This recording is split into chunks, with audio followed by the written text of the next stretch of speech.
دیتے ہیں،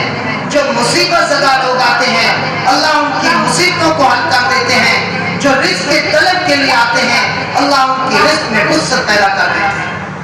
اس میں کوئی بھی تردد نہیں۔ تو یہ شعبان کا مہینہ یہ بڑی عظمت والا مہینہ ہے۔ اس مہینے کے اندر رسول اللہ صلی اللہ علیہ وسلم نے سب سے زیادہ نفلی روزے رکھے اور لوگوں کو بتایا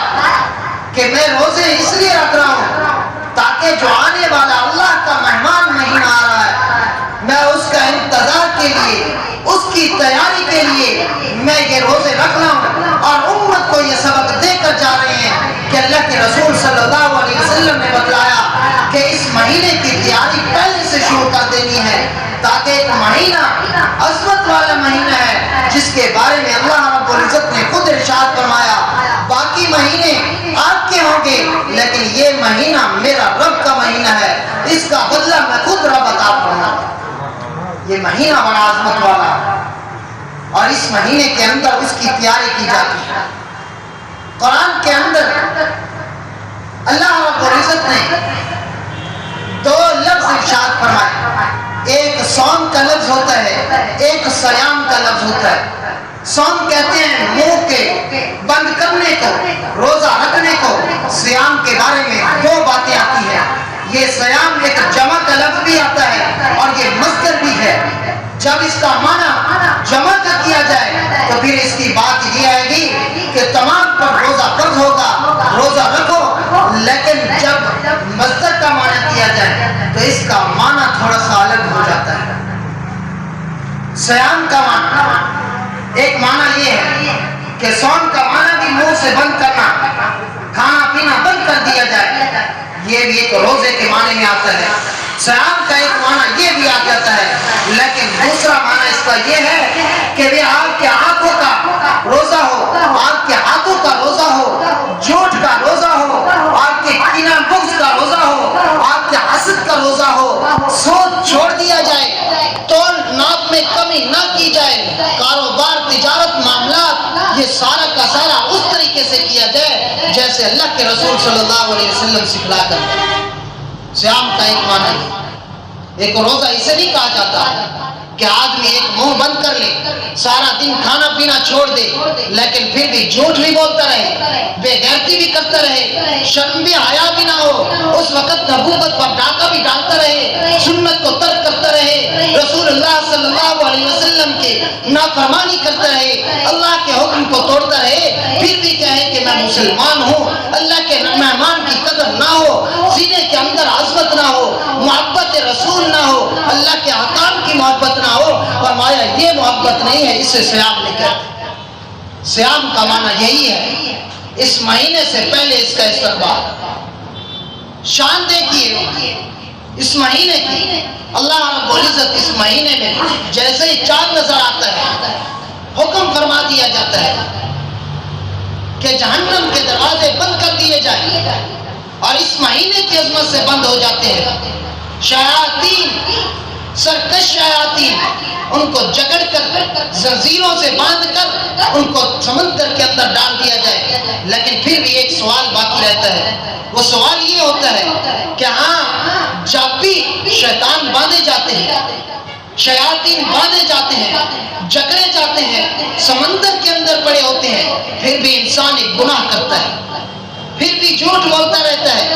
پھر بھی ناپ تول میں کمی کرتا رہتا ہے،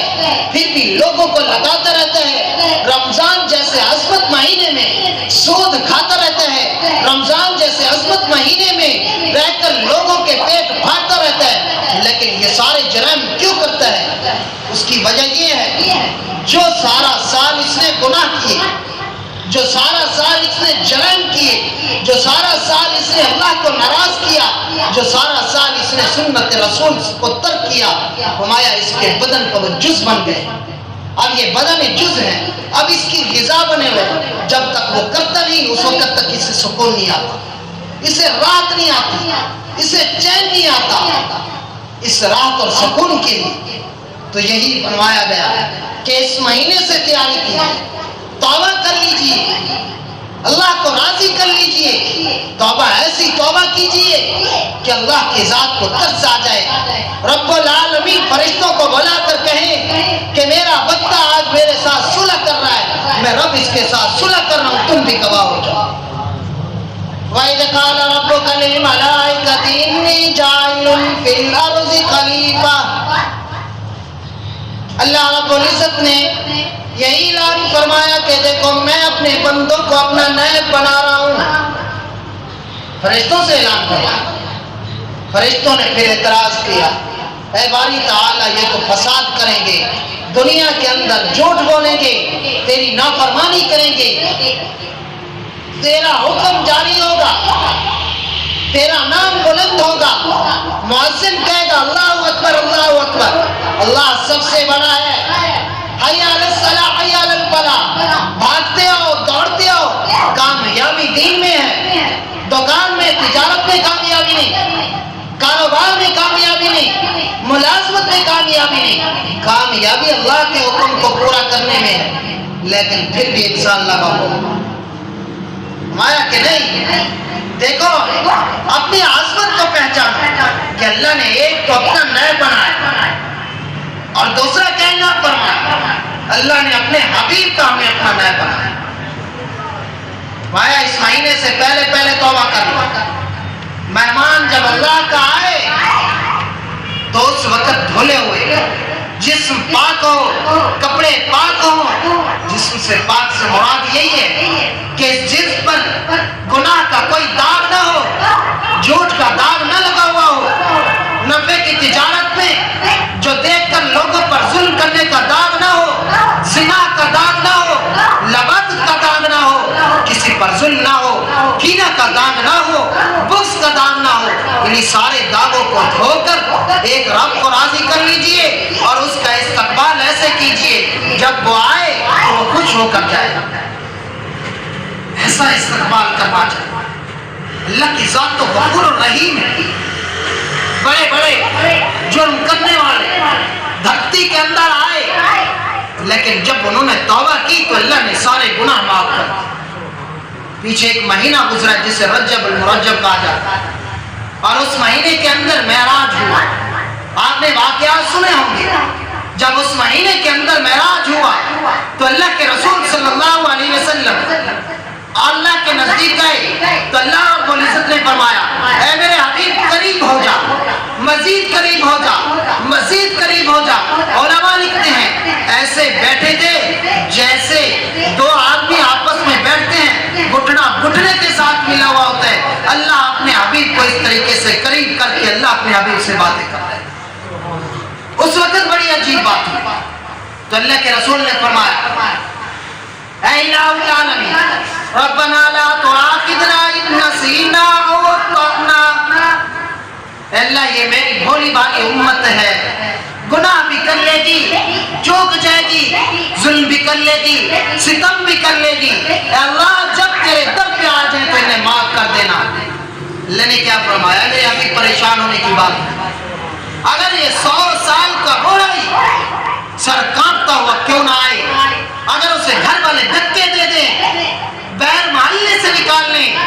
اور بستی والے نکال دیں، شہر والے نکال دیں، جلا وطن کر دیں، جب اس کا کوئی نہ ہو اور میرے طرف منہ کر کے کہے اے اللہ میں آپ تیرے ساتھ صلح کرنا چاہتا ہوں، غفرانک ربنا والیک المصیر، ایسے گناہ معاف کروں گا جیسے آج تک اس نے گناہ کیا ہی نہ،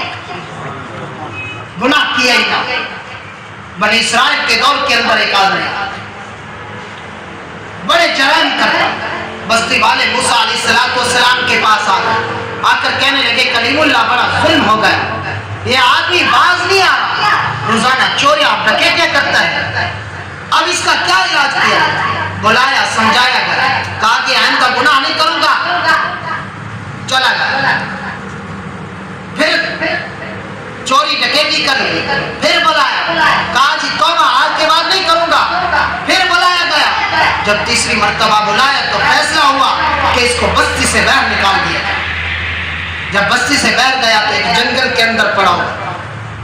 بیمار ہو گیا، اب بڑا پریشان ہے، دائیں بائیں دیکھتا ہے کوئی دوائی لے کر دینے والا کوئی نہیں، کوئی دل بھلانے والا، کوئی بات کرنے والا کوئی نہیں،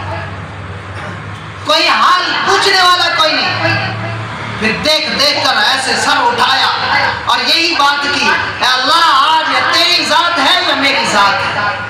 اے اللہ یا تیری ذات ہے یا میری ذات ہے؟ آج میرا کوئی رشتہ دار نہیں، کوئی دوست احباب نہیں، کوئی بستی والا نہیں، کوئی میری بات کو سننے والا نہیں۔ اللہ میں تیرے ساتھ صلح کرنا چاہتا ہوں، آج تو میرے ساتھ صلح کر لیجیے۔ جو ہوا وہ سو گئے۔ یہی بات کرتے کرتے موت آ گئی۔ جبریل امین آئے وہی لے کر، کلیم اللہ، اللہ کا حکم ہے، ایک جنگل کے اندر میرا دوست فوت ہو گیا ہے، بستی والوں کو اعلان کر دو، جو اس کا جنازہ پڑے گا میں رب فرماتا ہوں کہ میں اس کے گناہ معاف کرتا ہوں، میں رب اس کے گناہ معاف کرتا ہوں۔ آدمی آئے تو صحیح، قدم تو بڑھائے۔ روزانہ اللہ کے فرشتے آخری آسمان پر صبح تہجد کے وقت اعلان کرتے ہیں، کوئی ہے مجھ سے مانگنے والا میں رب اسے دوں۔ ہم سوئے ہوتے ہیں، کوئی ہے مصیبت زدہ میں اس کی مصیبت پوری کروں، ہم اس وقت سوئے ہوتے ہیں۔ کوئی ہے اپنے غم سنانے والا میں رب اس کے غم سن کر اس کے پورے کرنا چاہتا ہوں، ہم اس وقت سوئے ہوتے ہیں۔ آج ہماری معیشت خراب ہو گئی، ملک کا بیڑا غرق ہو گیا، کوئی کسی حکمران کو گالی دیتا ہے، کوئی کسی کو گالی دیتا ہے، لیکن قرآن کی آیت یہ یاد نہ ہوئی کہ ظاہر الفساد فی البر والبحر بما کسبت ایدی الناس، دنیا کے اندر جو بھی فساد برپا ہوگا تمہارے اعمال کی وجہ سے، تمہارے اعمال کی وجہ سے، ہاتھوں کی کمائی کی وجہ سے۔ آج پوری دنیا کے اندر بڑا عجیب، کسی کی کوئی عزت محفوظ نہیں، آگے کی لڑیں لگی ہوئی ہیں، یہ اللہ کا عذاب نہیں اور کیا ہے؟ میری اور آپ کی ماں اور بہنیں ٹرک پر لٹکی ہوئی ہوتی ہیں، یہ رب کا عذاب نہیں تو اور کیا ہے؟ کبھی اس بات کو سوچا ہے اکیلے میں بیٹھ کر، یار ملک پاکستان ایک مسلمانوں کا ملک، جو ایک مسلمان ہاتھ اٹھاتا اے اللہ یہ کام کر لیجئے، اللہ اس کے ہاتھ کو خالی نہیں بھیجتے تھے۔ آج سارے مسلمان دعائیں کر رہے ہیں، دعا کو بولیے۔ کبھی دل کے اندر اس بات کو لے کر آئے؟ آج یونیورسٹیوں کے اندر جا کر دیکھیں، بڑے فخریہ تکبرانہ انداز سے بات کرتا ہے۔ مدارس مساجد میں کوئی بات ہو تو پورا میڈیا ایک متحرک ہوتا ہے اور پورا اسے اچھالا جاتا ہے، لیکن کبھی اس بات کو سوچا ہے؟ جا کر وہاں دیکھو، ماڈل ٹاؤن کے قریب پوری سڑک مغرب کے بعد بھری ہوئی ہوتی ہے، عجیب سے جرائم شروع ہو گئے۔ کیا وہ میری اور آپ کی ماں اور بہنیں نہیں ہیں؟ کبھی اس بات کو سوچا؟ غیروں سے بڑا گلہ تھا کہ وہ ہماری عزتوں کے محافظ نہیں، وہ ہمارے خون کے پیاسے بنے ہوئے، لیکن آج مسلمان اپنے خون کا پیاسا بنا، مسلمان کلمہ پڑھنے والا مسلمان آج عزتوں پر ڈاکہ ڈال رہا ہے، لیکن کبھی اس بات کو سوچا ہے؟ اے بھائی، جب آدمی اپنے مقصد سے ہٹتا ہے، اپنے مقصد سے ہٹتا ہے تو کسی کام کے اندر، جس کام کو کر رہا ہو اس کام کے اندر وہ کامیاب نہیں ہوتا۔ تو اللہ نے ہمیں ایک مقصد دے کر بھیجا، ایک نظریہ دے کر بھیجا، ایک رخ بتا کر بھیجا، ایک لائن بتا کر بھیجی، اور اللہ نے اعلان بھی فرمایا، ذالک الکتاب لا ریب فیہ ھدی للمتقین۔ فرمایا نا، ہدایت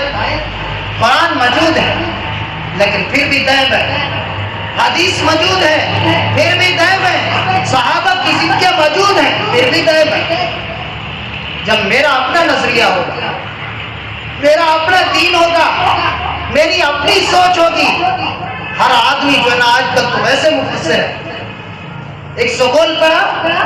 فیل کر لی، پی ایچ ڈی کر لی، وہ بھی پروفیسر بن گیا، اردو پڑھنے آ گئی وہ بھی پروفیسر بن گیا، بخاری مسلم ان کے لالا جی کی گھر کی کتاب بن گئی۔ بڑی عجیب بات ہے، جس نے 10-12 سال رگڑے کھائے، اساتذہ کے سامنے بیٹھا، چپل کھائے، آخری سال تک کان پکڑتا رہا، ڈنڈے کھاتا رہا، اس کا کوئی علم نہیں، علم آ گیا تو دنیا دار کے پاس علم آ گیا، بات آ گئی تو اس کے پاس آ گئی۔ تو اسی وجہ سے آج بیڑا غرق ہو گیا.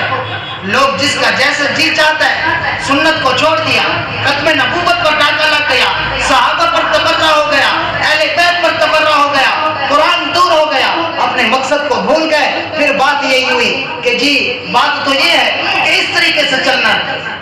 دین کے اندر سختی نہیں. کون کہتا ہے دین کے اندر سختی؟ قرآن نے کہا ہے کہ لا اکراہ فی الدین, دین کے اندر تو کوئی سختی نہیں, مگر لا اکراہ فی دخول الدین. جب دین کے اندر تم داخل ہو جاؤ تو اب تمہاری اپنی مرضی کوئی نہیں, اب تم کسی کے پابند بن گئے, اب مسلمان ہو, اب رسول اللہ صلی اللہ علیہ وسلم کا نام لینے والے ہو. اللہ کے رسول نے فرمایا کہ میرے امتیوں کل قیامت کے دن ایسا منہ لے کر نہ آنا کہ مجھ محمد کا منہ آپ کو دیکھ کر نیچے ہو جائے. تو میرے بھائی ضد کے گزر رہی ہے, وقت جا رہا ہے تیزی سے, اموات روزانہ ہو رہی ہیں,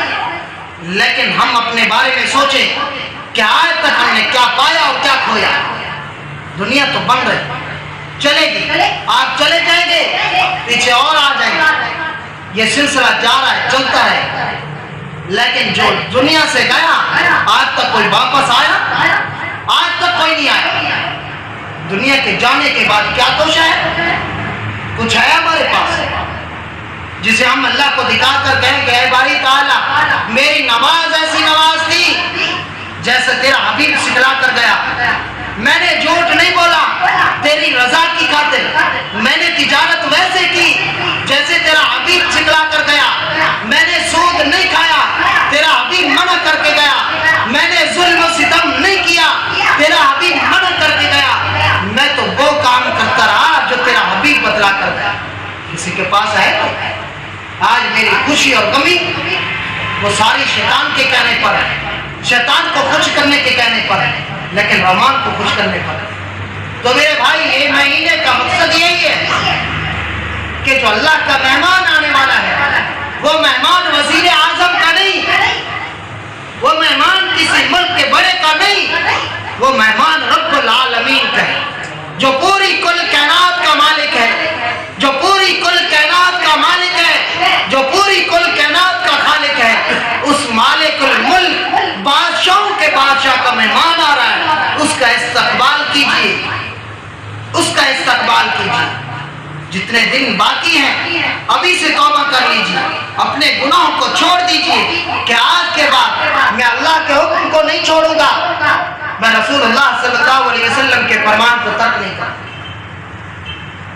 تو اللہ کا حکم اس کو چھوڑنے کا ایک آسان طریقہ, بالکل ایک آسان طریقہ, جو گناہ نہ چھوٹ رہا ہو لوگوں کو اس کے بارے میں یہ دعوت دو, یار کسی سے زنا نہیں چھوٹ رہا, جب بیٹھے تو لوگوں کو اس کی دعوت دو, یار زنا چھوڑ دو, زنا کا اتنا بڑا جرم.